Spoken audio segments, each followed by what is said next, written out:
This video answers one very simple question. What happens when you attempt to grow tomato plants in as many wrong ways as possible without outright killing the plant? Let's find out. Spoiler alert, this is a small, wilted, spindly, struggling little plant that has produced lots, not a ton, but lots of very nice little tomato fruits.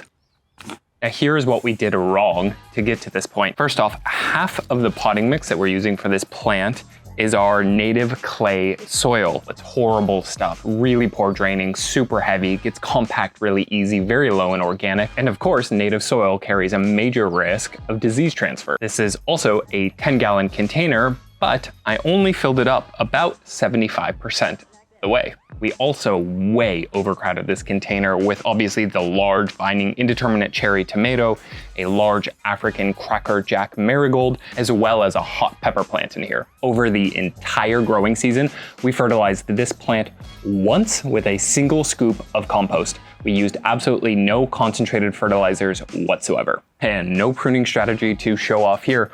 All we did was remove some of the lower branches as they started to look a little bit diseased, and I was worried that was gonna transfer up to the rest of the plant. We also watered this plant with a hose, too often, too much water under too high a pressure, resulting in soil that is now very, very compact. For the majority of this plant's life, its only support was a small bamboo stick like this one right here. This Florida weave that you see is a recent addition we made for another video. And finally, the plant itself was actually a reject. It was in its small little container for way too long and became super root bound. And if you've never tried to grow a root bound plant, they can be really surprisingly unproductive. Now, in fairness, we did a few things right as well. We do have this plant in full sun. I've tried to grow tomatoes in shade or in a windowsill, and honestly, I just don't really think it's worth it. You end up with a big, beautiful green plant with some flowers and no fruit. So we just put it in full sun. Second, these grow bags right here are really great containers for tomatoes. No problem there. This is also a cherry tomato, which means that it naturally is very resistant to blossom end rot and is going to have higher sugar content,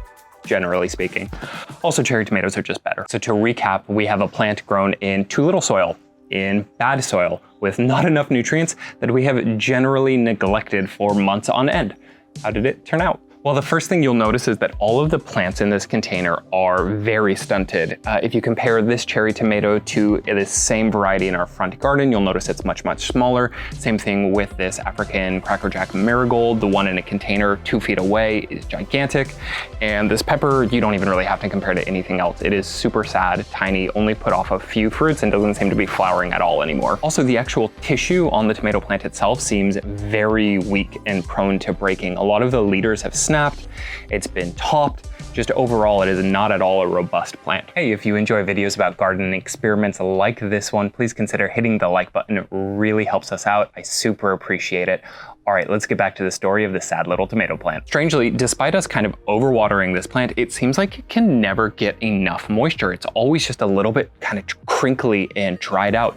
I'm guessing that is just over competition from all three of those plants being in the same container, or potentially it's the clay soil in there preventing the roots from really spreading out. I'm not exactly sure, but it doesn't seem like it's doing a very good job of actually drawing that moisture up from the soil into the leaves. Now, this plant did a pretty good job early on producing flowers and fruit, but unfortunately that production has really slowed down as the season has continued, probably due to it depleting the potassium content in the soil. You can compare that to another cherry tomato that we have just a couple feet away that I've been feeding with a low nitrogen, high potassium tomato fertilizer. It is absolutely loaded with flowers and is still putting on lots of fruit for us. And yet somehow this plant has still given us a pretty nice harvest. It's got lots of these small, tasty red cherry tomatoes on it. Now, a couple odd things about these. They're really small. This is not a current variety of tomatoes. It should be a normal cherry-sized tomato, double this size. They're very small, which is interesting, but they're nicely formed. They're not cracking or anything like that.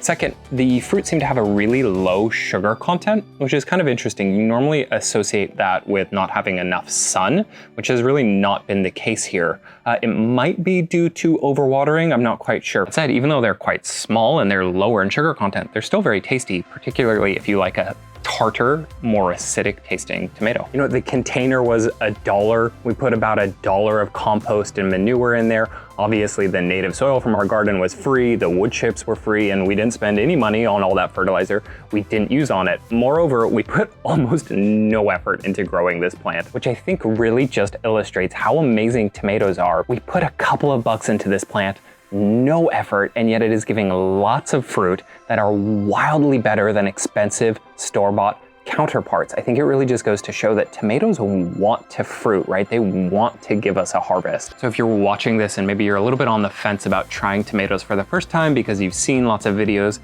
kind of giving you the impression that they're hard to grow, or maybe you were thinking about planting a few extras, but you know you can't give those extras the finest in tomato care, I gotta say, go for it. Your results might surprise you. They did for us.